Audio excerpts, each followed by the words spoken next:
Bonjour à vous et bienvenue pour cette nouvelle critique poussiéreuse, l'émission où on parle de films qui ne sont plus au cinéma ou qui ne sont peut-être jamais sortis chez nous. Aujourd'hui, je voudrais vous parler d'un film excellent qui s'appelle Ouvre les yeux, réalisé par Alejandro Amenábar. Inutile de vous dire que c'est un film espagnol, d'où la casquette. Mais commençons par donner une note à ce film comme d'habitude, et cette note sera 9 sur 10 parce que c'est vraiment un excellent film. Un petit mot sur Alejandro Amenábar. Alors, Alejandro Amenábar est un réalisateur d'origine chilienne qui a immigré en Espagne quand il avait 1 an, donc il a grandi à Madrid et il a fait ses études là pour justement devenir réalisateur, etc. Donc il a vraiment évolué dans le monde du cinéma espagnol, c'est donc un film espagnol, et lui-même est donc d'origine chilienne, mais il est espagnol. Mais bon, c'est toujours bon de le préciser, si des amis chiliens nous regardent, salutations à vous. Donc ce film, c'est la deuxième réalisation de Alejandro Amenábar. Et le moins qu'on puisse dire, c'est que le monsieur, sur ses 2 premiers films, il met plus que des claques dans la gueule, il met des patates, mais hallucinantes. Ce film est le film qui a été remaké aux États-Unis sous le nom Vanilla Sky. Donc, sans doute beaucoup d'entre vous ont vu cette version américaine. Moi, comme d'habitude, j'encourage les gens, si possible, à voir la version originale, parce que c'est là qu'il y a la vraie version du film, quoi. C'est ça, le vrai film. L'autre n'est, entre guillemets, qu'un remake. Même si, d'après ce que j'ai entendu dire, ils ont fait des efforts sur Vanilla Sky. Vanilla Sky, avec Tom Cruise, qui, par la suite, coproduira le prochain film d'Amenábar, et dans lequel jouera sa femme de l'époque, à savoir Nicole Kidman, et ce film c'est Les Autres, The Others, pardon, avec un S, connu en Espagne sous le titre Los Otros, qui veut dire Les Autres.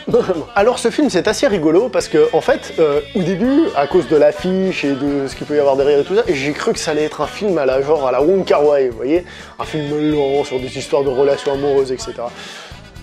Je ne pouvais pas être plus dans le faux. En réalité, ce film, c'est un film qui traite, entre autres, alors, de l'image de soi, mais aussi de la folie. C'est un film sur la folie, un peu à la façon d'un Perfect Blue ou alors d'un Black Swan, pour parler d'un film sans doute plus populaire. D'ailleurs, le réalisateur prend un malin plaisir à nous perdre dans des méandres pour qu'on sache plus où on en est, et à la fin du film, pouc, on retombe sur les pattes et on se fait, voilà, j'ai kiffé.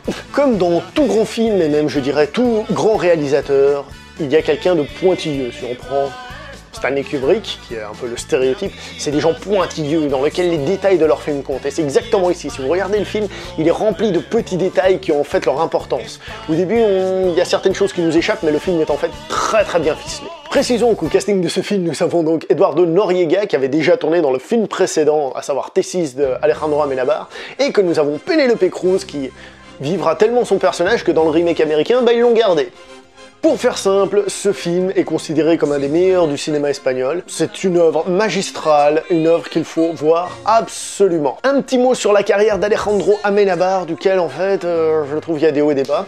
Pour moi, ses 2 premiers films sont des bombes atomiques. Après, il a fait les autres, que beaucoup de gens adorent, mais peut-être parce que justement, ça a moins quelque chose de spécifique, comme les 2 premiers qui sont très espagnols. Ce que je veux dire par là, c'est que c'est donc un cinéma un peu différent. L'autre, on tombe un peu dans l'américanisme, pas dans le cliché, mais dans des choses qu'on a déjà vues, vous voyez. Et donc, il a quelque chose qui fait que ça a moins de charme, ça fonctionne moins. Peut-être que moi, je l'ai vu comme un film d'Amenábar et pas forcément comme un film, et voir ce qu'il me proposait. À savoir qu'il gagnera aussi l'Oscar du meilleur film étranger avec son film Mar Adentro, que je n'ai pas vu d'ailleurs, qu'il faudrait que je voie une fois. Et son dernier film était aussi un film qui voulait faire international avec des acteurs en anglophone. Il y avait Ethan Hawke, et il y avait l'autre là, je sais plus comment elle s'appelle, Emma Watson, voilà. Le film s'est mangé des critiques plutôt négatives, moi j'ai trouvé plutôt sympa. Mais soyons clairs, ces 2 premiers films sont 2 bombes à voir absolument. Le mec il est arrivé avec des idées et il a fait bam bam bam, je suis là. Donc voilà. Pour revenir à notre film de nos jours, ouvre les yeux, et ben il vous dit, ouvre tes yeux et regarde ce satané film. Voilà, ce sera tout pour cette critique d'aujourd'hui, j'espère vous revoir prochainement pour une prochaine critique pleine de poussière.